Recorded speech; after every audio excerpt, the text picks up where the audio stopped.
Thank you, Matt. Episode 100 of the Speaking It's of time Speaking for podcast. Speaking We are of so Speaking. excited, and Quick we tips are and tools to celebrating. take First you off, from I want to say stage thank you fright for to all spotlight. of your support This for the podcast last gives you an 99 inside look episodes, from the and of world course, of public today and speaking moving forward will be and no speaking secrets exception. you Now, need one to of the be things bold that from the shifted stage, for no me matter what personally business you're in. since The host of starting the Speaking of Speaking Speaking, podcast, Carl number Richards. one is, even though I'm still doing speaking and speaker training, a lot of the focus in recent months, actually the last couple of years, has been helping people get on virtual platforms, mainly in the podcasting space, but certainly there have been others as well who are looking to do more video series or get on summits and things like that. So that has shifted, but it hasn't shifted our focus for this podcast, that's for sure. We still want to make sure that when we come to people on this podcast, that we are sharing with people the ins and outs of communication. Now, sometimes that gets stretched a little bit. I know with some of the past episodes, we've talked about communication in specific genres or in industries where it's still public speaking, it's still language, and it still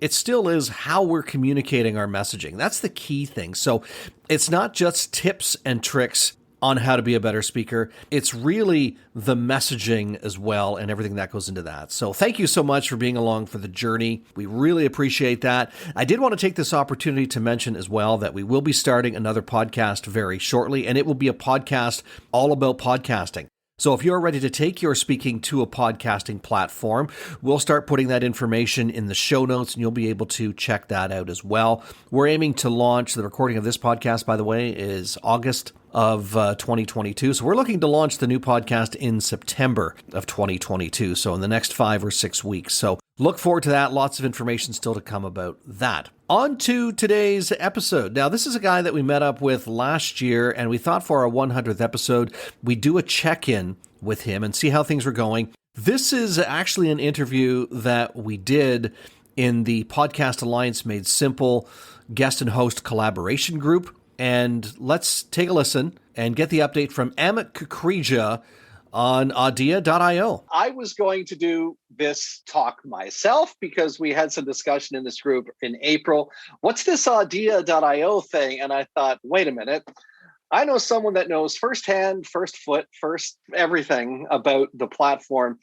And I had a chance to interview Amit Kukreja back in the fall. Now, I first heard about the platform back in, I guess it was late April, which I think is around the time it launched. And I didn't know what it was. And if you're an existing podcaster, you probably notice you get information all the time, not only to be guests on people's shows, but also people want to be guests on your show. But then also there's check out this platform, check this out, host your show here. So I got this email from this guy named Amit, watched the video, scratched my head and said, I don't know what this is about, and sort of filed it away. And then I believe it was Catherine, who's with us today, who said, yeah, I got this email from this guy and about this platform. And I'm like, oh, okay. So other people were starting to get it, was certainly worthy of another look. And when I took a look at the platform, and Catherine and I looked at it, I believe, together, and we said, oh my goodness, this is unbelievable. And then I got a follow-up email, I believe, saying, hey, here's some great stuff that's going on with Audia. And I believe it was June, there was a huge update about what had went on the platform. So this is almost a year ago. And I know that Amit will be sharing more about what the platform is about, the updates as well. But certainly a guy who's, from my perspective, having been on the platform now for 8 months, certainly is looking to revolutionize how we not only consume, but how we house and what we do with audio. So please put your hands together for Amit Kukreja. Wow, that's great, Carl. Thank you so much. I appreciate being here. I want to take this time to just explain what Audia is, but more importantly, besides the platform itself, I really do want to talk about sort of the gap in the market space that I see for audio and why I think we have the potential to maybe do something meaningful with this gap that I think exists. So the first thing I want to start off with is all of us are content creators at the end of the day, whether we're consultants, coaches, whatever we want to do. We need other people to see our content in order for us to drive business. A lot of us are doing this out of passion. A lot of us are doing this out of the fact that, it's a hobby. We really want to get something out of it. But also, if we all had 1 million people listening to our podcast every week, it would fundamentally change our lives. If we had 100,000 people, if we had a couple thousand people, it would fundamentally change the direction of our businesses, trajectories of our livelihoods, et cetera. So the question to me is more philosophical than it is technical, which is, if you're posting on a platform or if you're using a platform to engage with the world, given 4 billion people exist on distributed, democratized platforms that exist on the internet, is the platform accelerating the potential for you to get discovered? Because discovery is all that matters. If your podcast gets listened to, people might want to sign up for a consulting session. If your YouTube video gets more views, you might potentially be able to make money from YouTube because they give 55% of advertising revenue to creators. So the biggest creators of our time in the past 5-10 years have figured out how to skillfully engage with platforms at scale. And as a result of them being able to figure out how to work with platforms, they've been able to build businesses on top of that. Podcasting is a different medium though, because podcasting has been syndicated, as I'm sure all of you guys know, through RSS feeds, which inherently are not platform-based. They're audio feeds that are decentralized. Some of you may use Buzzsprout or Anchor or Libsyn or some of these legacy companies that exist, where you either pay them a monthly fee or maybe they do it for free, and you give them your audio file, and they take that audio file and then they distribute it across all the hosting platforms that exist. Now, there's trillions of hosting platforms. That's why Carl mentioned that you guys get a bunch of emails to host your podcast on this, and this app. But Spotify and Apple are the only ones that really matter at the end of the day. I mean, most of the content that people are listening to at the end of the day are those platforms. The reason we started Audio was because I didn't see an audio platform that existed. I saw RSS feeds that are hooked to audio, I guess you can call them distributors or hosting sites like Spotify and Apple. What I mean by that is very nuanced. What I mean is when you upload a video to YouTube, you upload it to YouTube, or you upload a picture to Instagram or a post on LinkedIn, you upload it to that website. Podcasting, you don't upload to Spotify. You don't upload to Apple. You upload to an RSS feed, and the RSS feed takes your audio and it distributes it on Spotify, Apple, etc. I think that's a horrible way to do content discovery. And the reason that's a horrible way to do content discovery is because for a platform to actually get your content in front of people, it needs to be able to have proprietary data on that content. And what that means is YouTube can really recommend your video in front of a lot of people if they know everything about what your video is trying to do. So if you make a video about how to save on your taxes in 2022, YouTube has a lot of people that probably care about tax advice and financial independence and all of this stuff. So they have the audience that's willing to click on that video and consume it. But the problem is they need your content and the data around it to feed their algorithms to be able to showcase that content, which is why YouTube gets 2 billion people coming back per month. It is this behemoth of content that anyone can go to find anything on. Functionally a search engine for you to find content. I don't think that exists for audio. Spotify, Apple, etc., they are not getting your content in one place. They are sourcing it from an RSS feed. And what happens when you source things from an RSS feed is you don't actually have proprietary data on the content because the same podcast you have on Spotify is the same one on Apple.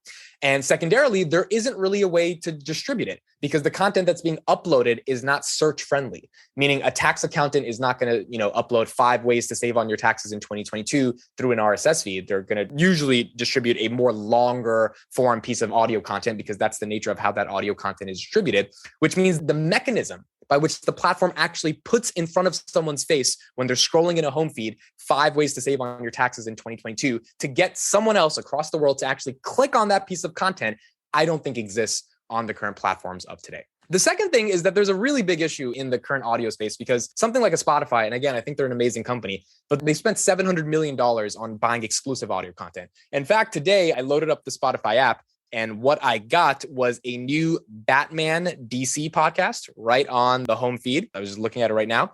And it's so interesting to me because I'm like, well, there's millions of people. I know this for a fact. If you just type in Batman on a podcast, like that talk about Batman, that talk about DC, that talk about comics, and they're good content. It's interesting stuff. But Spotify is showing me on the homepage a Spotify exclusive Batman original podcast. And it's like, okay, so what's going on right here? There's millions of podcasters like all of us that are trying to communicate with the world. And the home feed, the precious home feed of Spotify that is filled with 480 million monthly active users are getting fed a Spotify original. And again, it's Spotify's platform. They can do whatever they want. But the problem with this is that it is at odds with creator discovery. It is almost as if a lot of these major podcast platforms are becoming Netflix of podcast styles of business, where you're going to acquire Joe Rogan, you're going to acquire Caller Daddy, you're going to buy these really big, heavy names of podcasts, and then you're going to stuff it down people's throat, which you have to do because you got to get a return on your investment off of that $100 million you spent on podcasts, which means for me, for Catherine, for Carl, for anyone to pop up in the home feed, it's not only competitive, it's almost non-existent because the business incentive that exists on the major distributors of audio, Apple, Spotify, et cetera, are not incentivized to show random people from across the world in the home feed. They are incentivized to show what they can sell ads against, and the stuff they sell ads against is primarily the content that they purchase. And they have to do this because, they're a public company. So public shareholders require them showing that it was worth spending $700 million on exclusive audio content, which means Because I think at that point, there's a gap in the market space. And that gap to me is that if you're a poet, a comedian, a consultant, a coach, an expert, a musician, a podcaster, if there was a platform where you could just upload an audio idea or an audia in which you have your thumbnail, title, description tagged, you really fill up that piece of content with a lot of data, and it goes into a centralized database where now the platform can algorithmically curate that content to people that might be interested in clicking on that content. To me, it can fundamentally change the game because there's millions and millions of audio creators that aren't getting any discovery or distribution on the major podcast apps. And we know this because if you're in the podcasting world, you know that discovery sucks, right? Like, you know that these platforms aren't where you get discovered. You build a Twitter audience, you build a LinkedIn audience, you build an Instagram audience, and then you tweet your link, or, you put on LinkedIn, hey, here's my new podcast, check it out. And again, the problem is those platforms, they're not really optimized for that. On LinkedIn, people aren't really looking to go click some Spotify link and then go to somewhere else. Or on Twitter, they're looking to find memes. They're not looking to find this true crime podcast randomly in their feed and then they go listen to it. It works. It's not like it doesn't work. The problem is the platform native to the piece of content you're distributing? And audio is not a piece of content, or a podcast is not native to any of those platforms. So it requires you building an audience that actually cares about you on those platforms to then drive traffic to an audio platform. To me, if we flip that, and we have an audio platform where people are actively searching and scrolling for audio content, and we and our algorithms are recommending audio content in a meaningful way, then that means we can control the supply and demand of attention for how people get discovered in a platform. And then I think that could actually be big. The key thing here as well that's important to understand is how content discovery happens. It's actually really simple. Like, it literally just happens when people are scrolling through their feed. So I have 12,000 subscribers on YouTube. In November, I had 0. And the only reason I got 12,000 people that care about me in the past couple of months is because YouTube took my content and they showed it to people on their feed. And my thumbnail title was interesting enough to get people to click, and a certain percentage of those people subscribe to the channel. And now, there's a vibrant YouTube audience that actually cares about the stuff I have to say. I would not have one iota of the attention I have right now on YouTube if I did that through Spotify. If I was like, okay, I'm exclusively taking my videos, I'm turning them into audio format because that's all they are. I'm just talking in my videos anyway. It's not like intense editing. And then I just put it on Spotify. I can guarantee with my life and soul, I would not have 12,000 people in the world that actually care about me, because it's very simple to know why. If the platform's not putting you in front of at least a couple million people, because the percentages of people who subscribe are very low. So 12,000 out of millions that have actually seen those thumbnails and titles on their feed. If Spotify's not doing that, if Apple's not doing that, if Amazon's not doing that, if any audio platform, any platform is not doing that for me, then I'm irrelevant. I'm dead. Unless I have money to pay for advertisements to get into their home feeds, I'm dead. Unless I have a platform that can actually algorithmically recommend me, I'm also dead. So the question of relevancy and the question of being discovered and the question of actually building an audience that can scale and that can care about you, it's not just about community. It's not just about culture. It's not just about making good content. I think those things matter. I mean, it's what gets people to stay. But at its core, are you showing up when someone is scrolling on a platform? And if you're not, you have to do an exponentially more amount of work to get people to see you. So the goal of Audia is functionally to become a YouTube of audio. If we can get people to get discovered on the home feed and our algorithms can actually curate the content without using RSS feeds, but allowing people to upload it directly to us, and then for us to algorithmically get that into people that want to see that content, then I think there's a potential for it to become pretty big. And that's kind of the nature of the platform in and of itself. Any questions from anyone? I have a couple of questions, Amit, that I want to throw out there, and then I want to open it up to the floor for questions and any discussion as well, because the way you've described it, if I'm hearing you correctly, is YouTube is basically, when you think about, I need a tutorial video on how to bake a cake, we just don't go to the Betty Crocker website and search for it. We go to YouTube because that's where we can find it. So right. Is Audia essentially vying to do a similar thing where it's the conduit, the directory, the place where we can get all that information? So if you want to get the audio version of how to, do intermittent fasting because you're trying to lose weight or something, like you could go to YouTube and you could watch a video of a guy talk about it. Or you could go to Audia and just type in how to lose weight, intermittent fasting tips, and then find Audias, which would be the same thumbnails and titles you would see on YouTube. Click it, and then you can listen to the content. Now, the question may be, well, why can't you do that on Spotify and Apple? Why can't you just type in intermittent fasting tips, blah, blah, blah, blah, blah? And it's a good question. The problem is just those platforms and the way they've distributed audio content is based upon an RSS feed mechanism. And what people are uploading to RSS feeds are not these 5 to 7 minute tidbits of content. They're uploading long 3-hour long interview style pieces of content into these RSS feeds. Now, maybe Spotify's algorithms are good enough to detect which are the best moments to show you, but then the question becomes, how is it packaged? because it's like TikTok, right? Like if I'm going to Paris tomorrow and I want to find the best places to eat in Paris, TikTok is functionally becoming a search engine, and it beat YouTube in terms of site traffic in 2021. YouTube was number 7, TikTok was number 1, where if I want to find, the best restaurants, I might just go to TikTok and type in hashtag best restaurants in France, and I can scroll through TikToks versus scroll through YouTube videos. So both are search engines to find information on how to do something. One is more longer form, one is more short form. To me, if that existed in audio format and there was an actual true search engine where people are uploading targeted direct clips or ideas of things they want to get out into the world and not through an RSS feed, then the platform itself would have the data that's necessary to recommend that content in a meaningful way. So you could actually get audio advice on intermittent fasting directly if you were able to search it in one place. One of the questions that was put forward last week, and I want to make sure I'm saying this the right way. I think you've explained it, but why wouldn't you use the RSS feed to even springboard to Audia? Because as a podcaster, and I know you know this, if I'm going on all these other platforms, I'm doing double the work. In order to be on the Audia platform, I already have stuff all set up in Buzzsprout. It all goes out to my 18 sites or whatever. Oh, and then this Audia, now I have to double the work and I have to resize my artwork. So why wouldn't you use the RSS feed? Because no one's listening to all those other 18 different platforms. There's only 2 that matter. It's very easy to just take the world's audio and put it through RSS. That's the easy part. Problem is no one gives a crap about the world's audio. No one. There's 4 million podcasts. People don't care about any of them. There's only like 50 that make the top charts, like in terms of real listenership. So the question becomes why? And the number one question that we're trying to solve, and either we're going to do it and it's going to be big, or we're not, and we're going to fail, and we'll see what happens, is the curation of content. Like the value is not in the content. The value is in the curation of it. And to me, if you source RSS feeds, you aren't getting content that you can meaningfully curate, because every other platform has the same RSS feeds. So number one, you don't have the data on the content that matters. Again, this is why I started with, you upload a video to YouTube. You don't upload a video to an RSS feed for video, and then every video platform in the world gets your video through that RSS feed. It's like, well, then YouTube wouldn't be a recommendation engine where you could find a lot of stuff and get recommended a lot of stuff, right? Because there would be no YouTube that has the proprietary data to do that. So it's a good thing that you upload to YouTube, right? Now, some people say, oh, you don't want to give that much power to a platform. Okay, but how else do you plan to get attention? You're going to pass flyers around? No, you got to go somewhere where billions of people are, and that happens to be YouTube. So you need the proprietary data.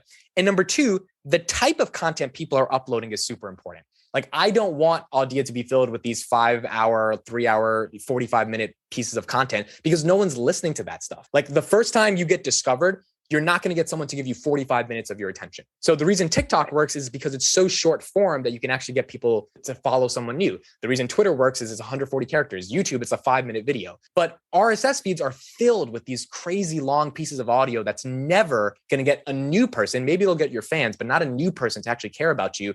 So if we could fill Audia up with these 5 to 15-minute clips that's hyper targeted against the right demographic based on our algorithms, that person will click. And if they like your content, they will subscribe. And that'll create an actual network effect of discovery. Now, that's not to say you can't upload full podcast episodes, because full disclosure, that's what I do. But you can also get the best of both worlds, if I may say, because you can upload the full episode. You can also upload clips of that episode or highlights or whatever, or even any other pieces that you're doing. We'll probably upload pieces of this conversation here.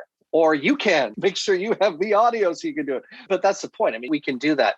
Any questions from anyone else? I can keep going. Hi, Amit. I just wondered if you could talk a little bit about the search terms that we should be entering in, or the tags. Like, should that focus on the pain points or emotions or the features of our offer? Like, what would you recommend?